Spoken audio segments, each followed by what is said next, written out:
Hey, what's up, guys, and welcome back to Lazy Couch Thoughts, car edition.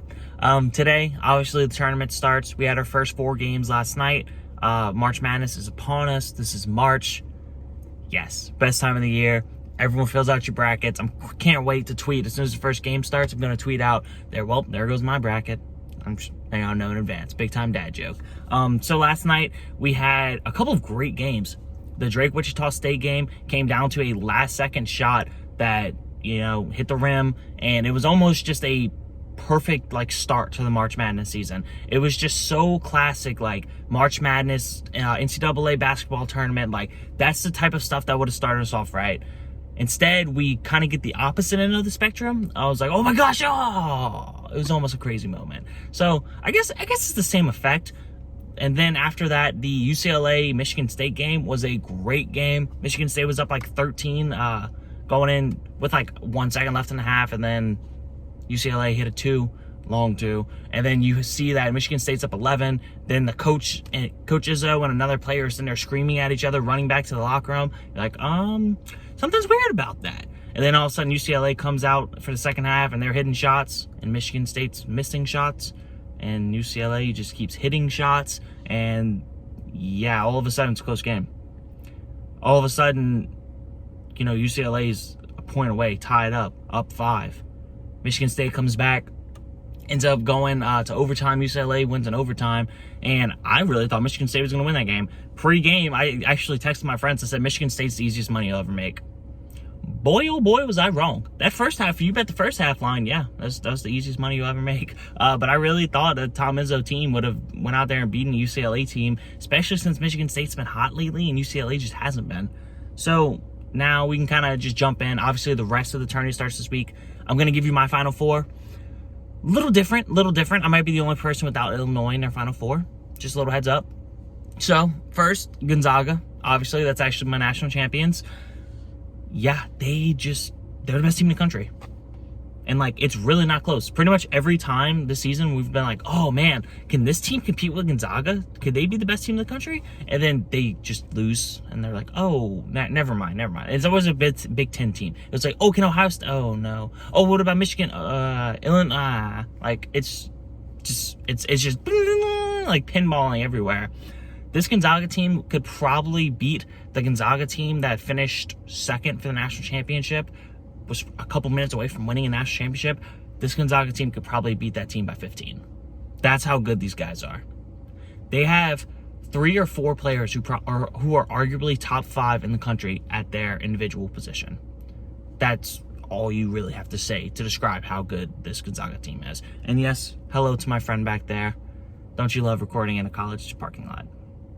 Anyways, going back down, I have Florida State actually coming out of Michigan's region. They're a 4 seed.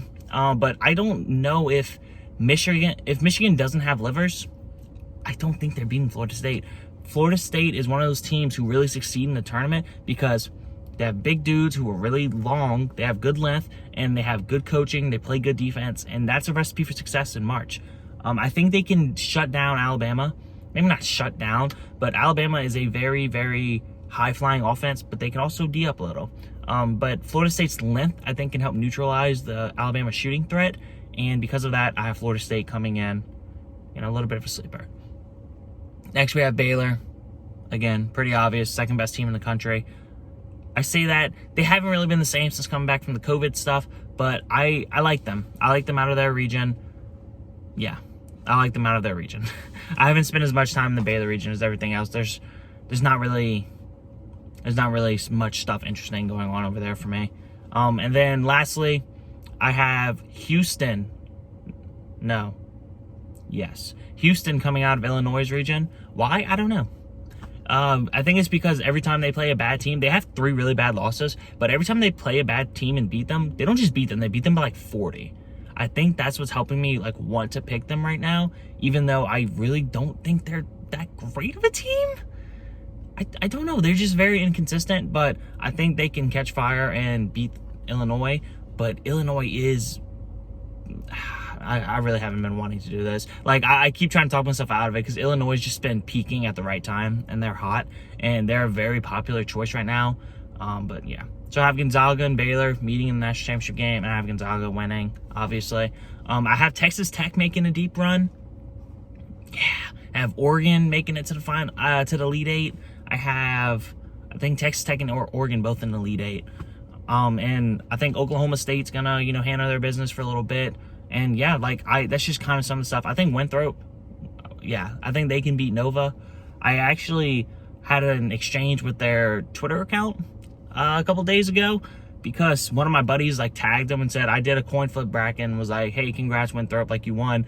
And then I clicked on it, I was like, oh, no way, D1 college basketball program, no chance to only have 69 followers.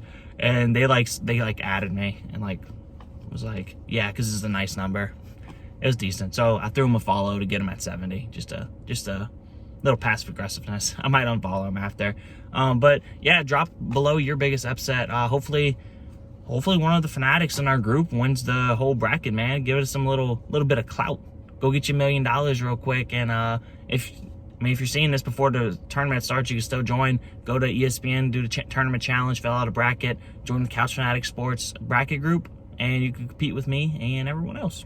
But that's going to do it for today. If you're still watching, go check out my interview with Gavin Dugas. He's an LSU baseball player. He's one of the best players on LSU's baseball team this year, and it was a great interview.